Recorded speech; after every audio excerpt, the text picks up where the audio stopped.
అందరికీ నమస్కారం. కొన్ని రోజుల క్రితం జనసేన అధినేత, AP deputy CM Pawan Kalyan గారు, అలాగే నాదెళ్ల మనోహర్ గారు కలిసి అమిత్ షా గారి దగ్గరికి వెళ్ళి జగన్మోహన్ రెడ్డి గారిని అరెస్ట్ చేయాలని ఆయన్ని కోరారని, దానికి అమిత్ షా గారు తిరస్కరించారని ప్రొఫెసర్ నాగేశ్వరరావు గారు ఒక ఇంటర్వ్యూలో చెప్పారు. అది ఆయన విశ్లేషించారు అని ఆయన అనుకుంటున్నారు.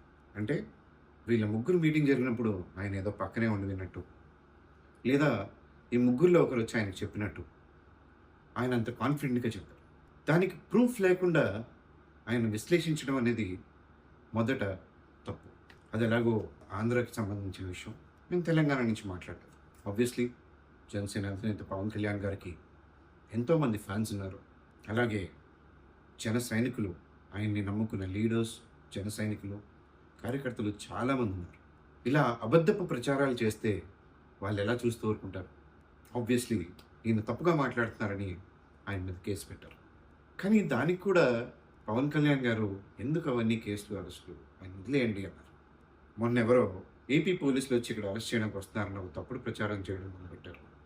అది మీడియా ఛానల్లో కావచ్చు, ఎక్కడైనా కావచ్చు. దాని తర్వాత ప్రొఫెసర్ నాగేశ్వరరావు గారే స్వయంగా నాకు ఎవరి నుంచి కాల్స్ రాలేదు, నన్ను ఎవరు అరెస్ట్ చేస్తానని చెప్పలేదు, నేను నార్మల్గా ఏదో తెలంగాణ పోలీసుతో కలిశాను, అది ఏపీ పోలీసులు అనుకుని భ్రమపడి కొంతమంది న్యూస్ ఛానల్స్ దాన్ని టెలికాస్ట్ చేశాయి అని చెప్పి నేను అన్న మాటల్ని విత్డ్రా చేసుకుంటున్నాను. అలాగే జనసేన కూడా నా మీద ఇచ్చిన కంప్లైంట్స్ని విత్డ్రా చేసుకుంటున్నారని చెప్పి ఆయన క్లియర్గా స్పష్టంగా చెప్పడం జరిగింది. సరే, అంతా అయిపోయింది కదా, బాగానే ఉంది, ఎవరు పనులు చూసుకుంటారు అనుకున్నప్పుడు నిన్న సడన్గా ప్రెస్ క్లబ్లో, సోమాజిగూడ ప్రెస్ క్లబ్లో కొంతమంది జర్నలిస్టులు అనే వాళ్ళతో ఆయన కూర్చుని ప్రెస్ మీట్ పెట్టడం జరిగింది. నా చిన్నప్పటి నుంచి నేను బీయింగ్ అన్ యాక్టర్, నేను ప్రెస్ వాళ్ళతోనే తిరుగుతూ వచ్చాను, మీడియా వాళ్ళని ప్రతిరోజు చూస్తూనే ఉన్నాను. కానీ నిన్న ప్రెస్ క్లబ్లో మాట్లాడిన విధానం, మీడియా జర్నలిస్టులు అని చెప్పుకునే వాళ్ళు మాట్లాడిన విధానం నేను ఈరోజు దాకా ఎప్పుడు మీడియా ఆ భాషలో కానీ అంత నీచంగా మాట్లాడడం నేను ఏనాడు చూడను.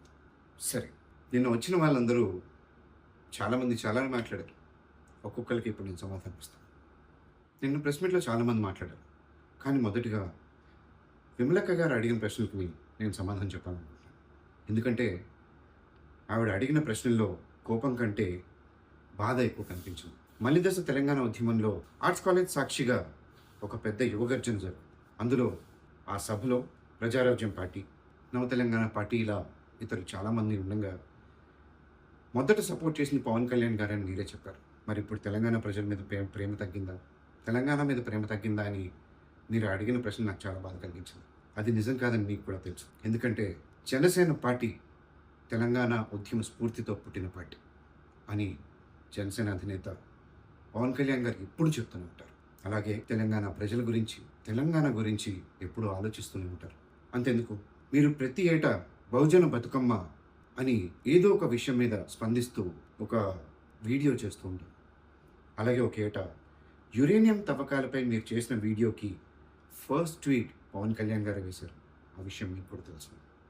అలాగే యురేనియం తవ్వకాల వల్ల నల్లమల్ల అడవులలో జరుగుతున్న ప్రాబ్లంని ఫస్ట్గా అడ్రస్ చేస్తుంది ఆయన.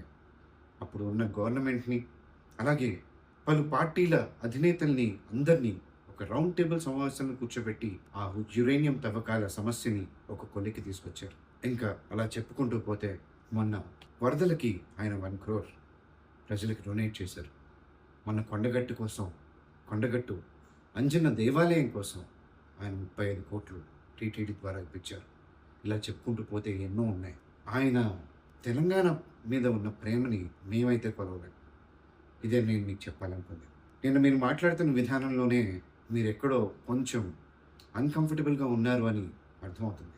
ఎవరి వల్ల మీరు అక్కడికి వచ్చి కూర్చున్నారు, ఈ ప్రశ్నలు అడగాల్సి వచ్చిందన్నమాట. కానీ అమ్మ, మీరు అనుకున్నట్టు పవన్ కళ్యాణ్ గారికి తెలంగాణ మీద ప్రేమ తగ్గలేదు. ఇప్పుడు మనం మాట్లాడుకోవాల్సిన నేను మాట్లాడుతున్న రెండో వ్యక్తి వచ్చేసి పాషం యాదగిరి సాబ్. నిన్న సాబ్ చాలా మాట్లాడారు, చాలా అంటే చాలా.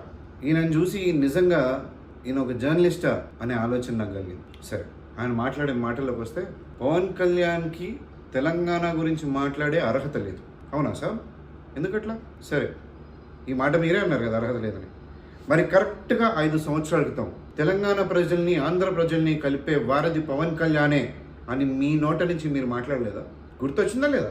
లేదా నేను గుర్తు చేస్తే ఆగండి, ఈ వీడియో చూడండి. తెలంగాణ అభిమానులు ఆంధ్ర అభిమానులు అంటే లేరు, అందరూ ఒకే రకంగా ఉన్నారు. మనం చూస్తున్నాం కదా. అసలు నిజానికి తెలంగాణ ప్రజలు ఆంధ్ర ప్రజల మధ్యన ముఖ్య ఏర్పాటు చేయాలి. అది చేయాలంటే పవన్ కళ్యాణ్ ఉపయోగపడతాడు. అక్కడ సమస్యలు ఇక్కడ సమస్యలంతా ఒకటే కదా, దోపిడీ అంతా ఒకటే కదా, కష్టాలైనా ఒకటే కదా. ఆంధ్ర తెలంగాణ అయిన వేరు ప్రాంతాల, రక్తం వేరు, మనుషులు వేరు, ఒకటే కదా. ప్రాంతం ఒకటే, భాష ఒకటే, సంస్కృతి ఒకటే, అన్నీ ఒకటే కదా. ఒకటే ఏంటంటే ఈ రెండు ప్రాంతాల ప్రజల మధ్యన, తెలంగాణ ఆంధ్ర ప్రాంతాల ప్రజల మధ్యన ఏకరీతి మానసిక స్థితి రావాలి. కామన్ సైకలాజికల్ మేకప్ ఏర్పడాలి. తెలంగాణ ప్రజలందరి మధ్యన కామన్ సైకలాజికల్ మేకప్ ఉంది. తెలంగాణ గత 10 జిల్లాలు, ఇప్పుడు 33 జిల్లాలు. ఆంధ్రలోనే ఏకరీతి మానసిక స్థితి లేదు, వేరు మానసిక పరిస్థితులు ఉన్నాయి, అక్కడ లేదు. కానీ ఏది ఏమైనా సరే ప్రజల మధ్యన ఒక మానసిక స్థితి, ఏకరీతి మానసిక స్థితి. సూపర్ స్టార్, తెలుగులో సూపర్ స్టార్ ఆంధ్ర తెలంగాణ రెండు ప్రాంతాల ప్రజల మధ్యన వారధి. చూసారా సార్, గుర్తొచ్చిందా? మరి 5 సంవత్సరాల క్రితం మీరు మాట్లాడిన మాటలు రైట్ అనాలనా? నిన్న మీరు మాట్లాడిన మాటలు రైట్ అనాలనా? సరే, ఆయనకి కళ్యాణ్ గారికి అర్హత ఉందో లేదో పక్కన పెట్టేస్తే, మీరు ఒక జర్నలిస్ట్, ఒక తెలంగాణ ఉద్యమకారులు, అంటే మీకు ఎంత రెస్పెక్ట్ ఇస్తుందో తెలుసా బయట. అలాంటిది మీరు నిన్న మాట్లాడిన ఒక్కొక్క మాట ఎంత నీచంగా ఉందంటే నాకు నిజంగా మీరు జర్నలిస్టే కదా అనేసి డౌట్ వచ్చినంత. ఆ మాటలు ఏంటి సార్? ఎవరైనా ఒకరి గురించి ఎట్లా మాట్లాడతారా? మీరు ఇంత రెస్పెక్టబుల్ పొజిషన్లో ఉండి సొసైటీలో మీరు ఎట్లా మాట్లాడడం రైటా? సినిమా వాళ్ళ గురించి ఏం మాట్లాడతారు? నేను ఒక సినిమా వాడిగా అడుగుతున్నాను. సినిమా వాళ్ళ గురించి ఏం మాట్లాడతారు? అలా చదువు రాదు, చదువు రాని వాళ్ళే సినిమాల్లోకి వస్తారా? అలా సిగ్గుండదా? సంస్కారం ఉండదా? తాగుతారా, తిరుగుతారా, ఇంకా ఎన్నెన్నో మాట్లాడుతున్నారు మీరు. సార్, మీకు అసలు సినిమా గురించి ఐడియా ఉందా సార్? ఎంతో మంది గ్రాడ్యుయేట్స్ ఉన్నారు సినిమా ఇండస్ట్రీలో, ఎంతో మంది డాక్టర్స్ ఉన్నారు, ఇంజనీర్స్ ఉన్నారు. వాళ్ళ ఉద్యోగాలు వదిలేసి సినిమా ఇండస్ట్రీలో వర్క్ చేయాలని వచ్చిన వాళ్ళు ఉన్నారు. అంతెందుకు నేనే ఉన్నాను సార్. నాకు ఫ్రీ సీట్ వచ్చింది ఇంజనీరింగ్లో, బట్ కాదు, సినిమాలో మెయిన్ అనుకుని వచ్చినాను, నా కెరీర్ అనుకుని వచ్చిన. అయినా మీలాంటి వాళ్ళు ప్రతి ఉద్యోగ సంస్థల్లో లేదా ప్రతి ఇండస్ట్రీలో ఉన్న లోటుపాట్లు చెప్పాలి, కానీ వీళ్ళు ఇట్లాంటి వాళ్ళే అని అనుకునే ఈ చిన్న బుద్ధి ఎట్లా సార్ మీకు? ఇట్లాంటి వాళ్ళు మీరు జర్నలిస్ట్ అయితే ఎట్లా అవుతారు? ఇట్లా చిన్న చూపు చూసేవాళ్ళు జర్నలిస్ట్ ఎట్లా అవుతారు? మీరు సమానంగా సమాజంలో అందరినీ సమానంగా చూసినప్పుడే మీరు జర్నలిజం చేయగలరు. ఇట్లాంటి ఆలోచనలు పెట్టుకుంటే I don't think you are fit for journalism. And మీరు సభ్యత, సంస్కారం, సిగ్గు గురించి మాట్లాడుతున్నారు. మీరు నిన్న పవన్ కళ్యాణ్ గారి పర్సనల్ లైఫ్లోకి వెళ్ళి వాళ్ళ ఇంట్లో ఆడవారి గురించి మాట్లాడి అది సంస్కారమా? అది సభ్యతనా? మీకుందా సిగ్గు? ఏం మాట్లాడుతున్నారు సార్? మళ్ళీ శ్రీశ్రీ గారు కొటేషన్ తీసుకొస్తారు. పొలిటికల్ సెక్టర్లోకి వచ్చిన వాళ్ళు ఎవరైనా సరే వాళ్ళ గురించి, వాళ్ళ పర్సనల్ లైఫ్ గురించి మాట్లాడచ్చు అని శ్రీశ్రీ గారు చెప్పారని. మరి మీరు మాట్లాడుతున్న ఈ తెలంగాణ ఆంధ్ర కాన్సెప్ట్లో శ్రీశ్రీ గారు విశాఖపట్నం నుంచి కదా, అంటే మీకు నచ్చిన మాటలు తీసుకుంటారు మళ్ళీ. What ever. First of all, మీరు ఒక 10 మందికి మార్గదర్శకంగా ఉండేది పోయి ఇట్లా మాట్లాడితే ఇప్పటిదాకా మీరు చేసిన క్రెడిబిలిటీ మొత్తం పోతుంది సార్. దయచేసి ఇట్లా మాట్లాడకండి. మీరంటే చాలా రెస్పెక్ట్ ఉంది సొసైటీలో. మీరు ఆర్టికల్ 19(1)A గురించి మాట్లాడారు, అంటే freedom of speech, right?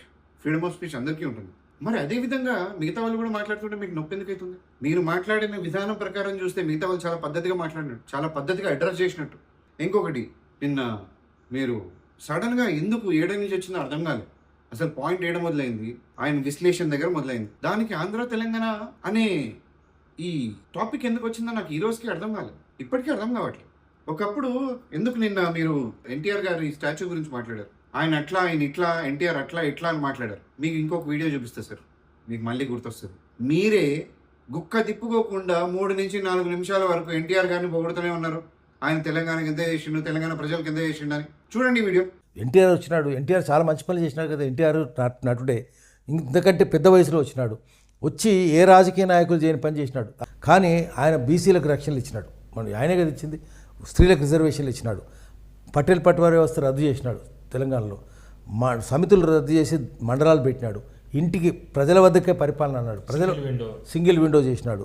Janata వస్త్రాలు పెట్టినాడు. 2 రూపాయల కిలో బియ్యం. అంతకుముందు లేవు కదా ఇవన్నీ. అన్నిటికంటే గొప్పది మద్య నిషేధం పెట్టినాడు. సో ఎన్టీ రామారావు ఆయన రాజకీయాల్లోంచి రాలేదు కాబట్టి, సినిమాల్లోంచి వచ్చినాడు కాబట్టి ఆ కుళ్ళంతా ఆయన మనసులో లేదు. వాళ్ళ అజ్ఞానమే మంచిది అనిపిస్తుంది. రాజకీయ నాయకుల జ్ఞానము చెత్త జ్ఞానం అయినప్పుడు సినిమా అభిమానుల జ్ఞానం, వాళ్ళ అజ్ఞానం, అది సమాజానికి ఉపయోగపడుతుంది. అజ్ఞానమే కావచ్చు, కానీ అజ్ఞానంలో నిజాయితీ ఉండొచ్చును. వీళ్ళ విజ్ఞానంలో అవినీతి ఉండొచ్చు. చూసారా సార్, నాకు యాక్చువల్లీ నిన్న మీ వీడియోస్ చూసిన తర్వాత చాలా కోపం వచ్చింది. అరే ఎవరు ఇట్లా మాట్లాడుతున్నాడైనా, ఎందుకు ఇట్లా మాట్లాడుతున్నాడైనా. కానీ దాని తర్వాత రీసెర్చ్ చేసిన కొంచెం నేను కూడా, ఏంది సాబ్ ఏంది అసలు కథ ఏంది అని. తర్వాత మీరు మాట్లాడిన ఈ వీడియోస్ చూసి, అరే నేను చాలా మంచోడు కదా, మంచిగా మాట్లాడండి కదా, నీట్గానే మాట్లాడండి కదా, ఇప్పుడు ఎందుకు ఇట్లా మాట్లాడుతున్నాడు. ఆయన 5 సంవత్సరాల క్రితం చెప్పిన మాటల్ని ఎగ్జాక్ట్ ఆపోజిట్లో మాట్లాడుతున్నాడు ఈరోజు. ఇది ఆయనకే అనిపించిందా, లేదా వెనకెవరన్నా అనిపిస్తున్నారా అనే థాట్ నాలో మొదలైంది. అందుకే మిమ్మల్ని ఫస్ట్ సాబ్ అని మాట్లాడినా. నాకు ఫస్ట్ కోపం ఉండింది. ఏవో వెనక కొన్ని శక్తులు మిమ్మల్ని నడిపిస్తున్నాయేమో, కొన్ని పార్టీలు ఏమన్నా మీ వెనక ఉండి మాట్లాడిస్తున్నాయేమో అనే డౌట్ మాత్రం నాకు వచ్చింది. నాకే కాదు, మీ వీడియోలు, పాత వీడియోలు చూసి ఇప్పుడు మీరు మాట్లాడిన, నిన్న మీరు మాట్లాడిన ప్రెస్ మీట్లో మాట్లాడిన సెక్టర్ చూస్తే అందరికి అనిపించింది. సరే వదిలేడు. ఇప్పుడు నేను మాట్లాడాలనుకుంటున్న మూడో వ్యక్తి ప్రొఫెసర్ నాగేశ్వరరావు గారు. సార్, మీరు విశ్లేషణ అంటారు. విశ్లేషణ అని మీరు ఎక్కడి నుంచి ఒక ప్రూఫ్ లేకుండా, దానికంటూ ఒక సంబంధం లేకుండా నేను ఎక్కడో విన్నాను అని మాట్లాడేది ఏ విధంగా విశ్లేషించడం నాకు చెప్పండి. You being a professor, you have taught lots of children, lots of students, lots of kids. మీరు వాళ్ళకి మీ సబ్జెక్ట్ చెప్పేటప్పుడు ఇట్లా అవుతుంది, ఇట్లా అవ్వచ్చేమో, ఇట్లా అవుతుందేమో అని మాట్లాడతారా? నాకు వేరే సోర్సెస్ ద్వారా తెలిసింది, నేను రోడ్డు మీద నడుచుకుంటూ వచ్చేటప్పుడు 2 పోరలు క్రికెట్ ఆడుకుంటూ వాళ్ళు ఏదో మాట్లాడుకుంటున్నా విన్నా, అట్లా అవ్వచ్చేమో అని మాట్లాడతారా? No, you don't teach like that. మీరు బుక్స్లో ఉన్నది, ఫ్యాక్ట్స్లో ప్రూవ్ అయినవే మీరు స్టూడెంట్స్కి టీచ్ చేస్తారు. మరి అట్లాంటి సెక్టర్ నుంచి వచ్చిన మీరు, ప్రొఫెసర్గా గౌరవింపబడ్డే మీరు ఈరోజు వచ్చి నాకు ఎవరో థర్డ్ పర్సన్ ద్వారా తెలిసింది అందుకే విశ్లేషిస్తున్నా అంటే అసలు అందులో క్రెడిబిలిటీ ఏముంది సార్? ఇంకా ఆ విధంగా చూసుకుంటే మీ విశ్లేషణ క్రెడిబిలిటీ ఏముంది? We can stop listening to you totally. Just ఏదో యూట్యూబ్ పెట్టుకున్నాము, దానికి ముందు కూర్చున్నాము, ఏదో పడితే అది వాగినాము అనేది కాదు కదా విశ్లేషణ అంటే. మీలాంటి ప్రొఫెసర్ అనే ఒక ట్యాగ్ ముందు పెట్టుకున్న వాళ్ళు ఎంత జాగ్రత్తగా మాట్లాడాలి, ఎంత ఆచితూచి మాట్లాడాలి. మీరు మాట్లాడే వాటికి సమాజంలో ఎలాంటి రిపర్కషన్స్ ఉంటాయి, ఎలాంటి సిచ్యువేషన్ జరుగుతాయని మీరు ఎంత ఆలోచించి మాట్లాడాలి. నో, మీరు కూడా చిన్న 14 years 16 years కిడ్స్ లాగా అన్మెచ్యూర్డ్ పిల్లలు ఉంటారు కదా, ఏది పడితే అది మాట్లాడతారు, అట్లా మాట్లాడతారు. ఇంకా వాళ్ళే best, they are talking more sensible నా మీకంటే. కళ్యాణ్ గారు మీ కులం గురించి మాట్లాడారని ఏదో టాపిక్ తీసుకొచ్చారు. అసలు ఎక్కడి నుంచి వచ్చింది సార్? ఆయన మాట్లాడిన దాంట్లో మీ కులం గురించి ఎక్కడ మాట్లాడారు? ఆయన అన్నదల్లా మన గురించి మాట్లాడినప్పుడు రాని కులం, ప్రాంతం మనం తిరిగి మాట్లాడితే ఎందుకు వస్తుంది అని మాత్రమే ప్రశ్నించారు ఆయన.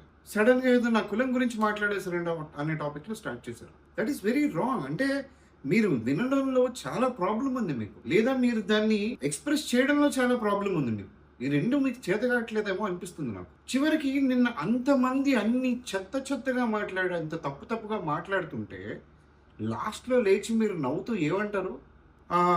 ఇక్కడ వాళ్ళు టీవీలు చూసి కొంచెం మిస్ఇన్ఫర్మేషన్ ఉందేమో అని నవ్వుతున్నారు మీరు. అరే, మిస్ఇన్ఫర్మేషన్ ఉన్నప్పుడు, వాళ్ళు తప్పుగా మాట్లాడుతున్నప్పుడు అప్పుడే ఆపి, అరే మీరు తప్పుగా మాట్లాడుతున్నారు, ఇది కాదు కాంటెక్స్ట్ అని చెప్పాలి కదా. లాస్ట్కి అంతా అయిపోయిన తర్వాత ప్రశాంతంగా లేచి వీళ్ళకి మిస్ఇన్ఫర్మేషన్ ఉందేమో, నన్ను ఎవరు అరెస్ట్ చేస్తామనలా, అలా అని అరెస్ట్ చేయరని కాదు, కానీ నాకెవరు చెప్పాల. ఏంటి సార్ ఇది? ఏం మాట్లాడుతున్నారు మీరు? రైట్ సెన్సెస్లోనే ఉన్నారా? Are you in your right senses? అసలు ఎక్కడా లేని ఇష్యూని తీసుకొచ్చి తెలంగాణ ఆంధ్ర ఇష్యూ వరకు క్రియేట్ చేశారు మీరు. ఆ జడ్సన్ ఆయన ఏమన్నా ఏంది, ఏదో చెక్క గిక్క అని మాట్లాడుతున్నావు, జాగ్రత్త అన్న చెక్కేస్తారు. అట్లాంటి మాటలు మాట్లాడొద్దు. గొంతు మీద కాలేసి దొక్కుతావా, కాలు లేచేలాగా తీసి చేతిలో పెట్టేస్తారు. అర్థమైందా అన్నా? ఈ శుద్ధ పూసిన మాటలు మాట్లాడద్దు. ఆల్రెడీ మీరు కాంగ్రెస్లో మీరు ఎంపీ సీట్లు అమ్ముకుంటే డిసిప్లినరీ కమిటీ వేసి మరి మిమ్మల్ని పీక్ అవతలేసారు. కొంచెం మనిషిలో మాట్లాడడం నేర్చుకోండి, లేకపోతే చాలా ప్రాబ్లం అవుతుంది సొసైటీలో. ఊరికే కామ్గా తిరిగేటోళ్ళు లేరుపు. అర్థమైందా? వీళ్ళందరూ జర్నలిస్టులు కూర్చుంటే వాళ్ళ మధ్యలో పృథ్వీరాజ్ ఈయన ఏదో చాలా పెద్ద మాటలు మాట్లాడుతున్నాడు. తెలంగాణ ఉద్యమ స్ఫూర్తి, తెలంగాణ ప్రజలు, వారికి మంచి ఏంటి, చెడేంటి, ఒక క్వశ్చన్ స్ట్రైట్గా అడుగుతాం మళ్ళీ పృథ్వీరాజ్ గారు. రేపటికి June 2కి తెలంగాణ ఆవిర్భావించి 12 సంవత్సరాలుగా వస్తుంది. ఈ 12 సంవత్సరాలు ఏడకపోయింది? మీకు తెలంగాణ ప్రజల మీద ప్రేమ, వాళ్ళ కోసం పోరాటం చేయాలనే తప్పన ఏడకపోయింది? ఈ 12 సంవత్సరాలు చేయాలనిపించలే మీకు? తెలంగాణ ఉద్యమంలో పోరాడిన మనుషులు కనిపించలే మీకు? 1200 కుటుంబాలు వాళ్ళ పిల్లల్ని, వాళ్ళ ఫ్యామిలీని పోగొట్టుకున్న 1200 కుటుంబాలు ఉన్నాయి. వాళ్ళకి ఏం న్యాయం జరిగింది అని ఈ రోజు దాకా మాట్లాడలేదే. ఇప్పటిదాకా 3 సార్లు గవర్నమెంట్ వచ్చింది, 2 పార్టీలు గవర్నమెంట్లో ఫామ్ చేసి ఈ రోజు దాకా వాళ్ళని నీళ్ళు అడగలేదు. ఈ 1200 మందికి ఏం చేశారు మీరు ఉద్యమం చేసే కదా, దాని ద్వారానే కదా పార్టీ పెట్టారు.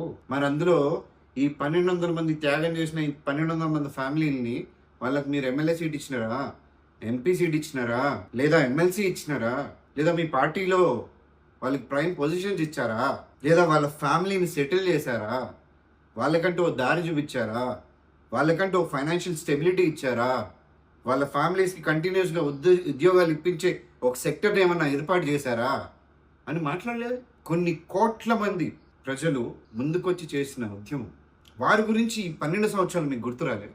అసలు ఎక్కడ రిలేటెడ్ లేని ఆంధ్రప్రదేశ్లో జరిగిన ఒక విశ్లేషణ అనే ఒక సెక్టర్ మీద జరిగిన ఒక నాన్ సెన్సికల్ వర్డ్స్ని తీసుకొచ్చి అక్కడి నుంచి స్టార్ట్ అయిన ఇష్యూ ఇప్పుడు తెలంగాణ ఆంధ్ర అని ఒక వ్యత్యాసం తీసుకొచ్చే మాటలు ఈరోజు మీరు మాట్లాడుతున్నారంటే మీరు ఎట్లాంటి రాజకీయం చేస్తున్నారు? ఇదా మీ రాజకీయ పద్ధతి? పుల్లలు పెట్టుడు, దాని మీద చలి రాసుకోవడం, ఇదా మీ పద్ధతి? ఈ రోజు దాకా చక్కగా కూర్చుని ఒక ప్రాబ్లం గురించి మాట్లాడింది, దాన్ని సాల్వ్ చేసింది లేదు. ఒక 2 యూట్యూబ్ ఛానల్స్ వెనుక పెట్టుకుని ఏడ గోడ దొరికితే ఆడ వెళ్ళి పెట్టి మైకలు పెట్టి మాట్లాడేసి మీకు మీరే చప్పట్లు కొట్టేసుకుని దీన్ని మేము తెలంగాణ ప్రజల కోసం చేస్తున్న పోరాటం అంటారు. How silly is that? నవ్వుతున్నారు బయట జనాలు. మళ్ళీ ఇది రిపీట్ చేయకండి ఈ స్టంట్లు. ఎందుకంటే మీ నాన్నగారు కూడా టీడీపీ రీజియన్లో చేసిన వాళ్ళు. ఈరోజు మీరు ఎన్టీఆర్ స్టాచ్యూస్ని తీసుకెళ్ళి ఆడేస్తాం ఈడేస్తాం ఇవన్నీ మాట్లాడుతున్నారు కదా. మిమ్మల్ని ఒక్కటే క్వశ్చన్ అడుగుతాం. మొన్న స్టాచ్యూ పెట్టినందుకు ఈరోజు మీరు ఇవన్నీ మాట్లాడుతున్నారంటే మరి బీఆర్ఎస్ నేత కేటీఆర్ గారు ఆయన నోటంటే ఆయనే చెప్పారు, ఖమ్మంలో ఒక స్టాచ్యూ మేము పెట్టించినాం, కూకట్పల్లిలో 3 స్టాచ్యూలు పెట్టించినాం, ఇలా మేము సీనియర్ ఎన్టీఆర్ స్టాచ్యూలు మేము చాలా పెట్టించినాం అని ఆయన చెప్పారు. ఆ రోజు అడగలేదే. సడన్గా ఏడని చూస్తున్నాయి మీకు ఈ ఆలోచనలు, ఈ ఉద్యమ భావాలు, ఇవన్నీ మీరు మీ రాజకీయ లబ్ధి కోసం లేనిపోని మాటలు సృష్టించి మళ్ళీ ఈ తెలంగాణ ఆంధ్ర అనే ఒక ఆలోచన ప్రజల్లో క్రియేట్ చేసి మీరందులో ఒక రాజకీయ నాయకుల్లో ఎదుగుదామనే ఈ ఆలోచన ఏదైతే ఉందో అది తీసి పక్కన పెట్టి దాన్ని కాల్చి పక్కన పడేయండి చెప్తున్నా. మళ్ళీ మంచిగా రావట్లేదు వాళ్ళు. ఎందుకంటే ఇప్పుడున్న సమయంలో development, future, middle class sector ఏంది, బీసీ ఎస్టీలకు ఏం చేయాలి, ఇవి ఆలోచించడం పోయి మళ్ళీ మీరు ఒక కొట్లాట తీసుకొచ్చే మిమ్మల్ని చూస్తే నాకేమనిపించింది అంతా క్లియర్గా చెప్పాలా. మా స్కూల్లో ఓ పిల్లోడు ఉండేవాడు. ఆడికి ఏంటంటే కొట్లాటాలంటే మస్తు ఇష్టం. వాడికి చాలా ఆనందం వస్తుంది ఎవరైనా కొట్టుకుంటుంటే. కొట్లాడుతుంటే వాడు మధ్యలో వెళ్ళి వాడు కూడా కొట్లాడేవాడు. He's to survive like that. వాడికి అట్లా I don't know what kind of addiction వాడికి ఉంది. అట్లా ఇట్లా గొడవలు జరుగుతున్నాయని తెలిసి స్కూల్లో ప్రిన్సిపల్ అందరికి లెఫ్ట్ అండ్ రైట్ ఇచ్చి సెక్షన్ డివైడ్ చేసి ఎవరి కాళ్ళని విడదీసి సెపరేట్ సెక్షన్లు వేసారు. అందరూ ప్రశాంతంగా మళ్ళీ ఏం ప్రాబ్లం లేదు, అందరూ మంచిగా చదువుకుంటున్నారు, అన్ని పనులు చేసుకుంటున్నారు. వీడికి మాత్రం తక్కువ లేకపోతున్నాడు. ఎందుకంటే ఏం గొడవలు జరగట్లేదు, వీడికి ఒక అటెన్షన్ రావట్లేదు, వీడిని ఎవడు పిలవట్లేరా గొడవలు రారా అని. ఏం చేశాడు, స్లోగా వెళ్ళి వాడి దగ్గర వాడికి మాటలు చెప్పడం మొదలుపెట్టాడు. వాడు స్పెషల్గా కొట్లాటలు పెట్టడం మొదలుపెట్టాడు. ఎందుకంటే వాడికి అటెన్షన్ వస్తుంది. ఈరోజు నాకు మిమ్మల్ని చూడగానే అదే అనిపించింది. వాడేమైనా ఇప్పుడు ప్రపంచానికి ఎవడీ తెలియదు. అట్లానే మీరు కూడా ఒకటి చూసుకోండి. So finally what I'm trying to says, మీరు విశ్లేషించండి. మిమ్మల్ని మాట్లాడద్దు అనట్లే, మీ వాక్ స్వాతంత్రం ఎవరు తీసుకోవట్లేదు. Journalist are the most important pillars of the society. మీరు మాట్లాడాలి, మీరు మాట్లాడితే తప్పేదో రైట్ అని తెలుస్తుంది. కానీ మీరు కూడా మాట్లాడేటప్పుడు తప్పేదో రైట్ ఏదో ఆలోచించుకుని మాట్లాడండి. ఏ రాజకీయ పార్టీ లబ్ధి వల్లనో, ఎవరో వెనకుండి మాట్లాడిస్తున్నారనే ఒక సెక్టర్ వల్లనో ఇవి చేయకండి. బికాజ్ జర్నలిస్టులు అంటే అందరికీ సొసైటీలో చాలా చాలా చాలా రెస్పెక్ట్. ఇలా ఫ్యూ ఇడియోటిక్ థింగ్స్ వల్ల జనాలకు ఆ రెస్పెక్ట్ పోయేలా చేయకండి. అండ్ ఇంకొకసారి I want to say clearly, మా జనసేన అధినేత చాలా నిక్కచ్చైన నిజాయితీ అయిన మనిషి. ఆయన ఈ స్కామ్ చేశాడు, ఆ పని చేశాడు, ఈ తప్పుడు పని చేశాడని ఏ రోజు రాదు. అందుకే ఒక రాష్ట్రంలో కుల వివక్ష తీసుకొస్తున్నారు, ఇంకో రాష్ట్రంలో ప్రాంతీయ వివక్ష తీసుకొస్తున్నారు. మీరు చేయగలిగిన రాజకీయాలు ఇవే. ఎందుకంటే జనసేన తరపు నుంచి మీకు ఒక్క తప్పు కూడా కనిపించదు. జనసేన అధినేత పవన్ కళ్యాణ్ గారి తరపు నుంచి మీకు ఒక్క తప్పు కూడా కనిపించదు. ఆయన అంత స్ట్రేట్ మనిషి. లేదు మేము ఇట్లాంటి చీప్ రాజకీయాలు చేస్తాం, ఒక చోట కుల ప్రస్తావన తీసుకొస్తాం, ఇంకో చోట ప్రాంతీయ ప్రస్తావన తీసుకొస్తాం, మేము ఇట్లానే బతుకుతామంటే బతకండి. 2 రాష్ట్రాల నుంచి 3-4 పార్టీలు కలిపిరండి. పవన్ కళ్యాణ్ గారు అలాగే ఎదురుగా నుంచుని పోరాడతారు. మా జన సైనికులం కూడా అట్లనే ఎదురుగా నుంచుని పోరాడతాం. మా వీర మహిళలు కూడా అట్లనే ఎదురుగా నుంచుని పోరాడతారు. ఇది గుర్తుపెట్టుకోండి. అది తెలంగాణ అయినా ఆంధ్ర అయినా. మీరు ఇట్లా తాటాకు చప్పుట్లు చేస్తే ఇక్కడ భయపడేటోళ్ళు ఎవరు లేరు. We will not stop. ఇంకా మాకు రెట్టింపు ఉత్సాహాన్ని ఇస్తుంది. మీలాంటి వాళ్ళని ఇంకా మళ్ళీ సొసైటీలో కొనసాగింప చేయకుండా ఉండేలా చూసుకోవాలి. So this is what I wanted to say. నేను చెప్పాల్సిందంత క్లియర్గా చెప్పాను అనుకుంటున్నాను.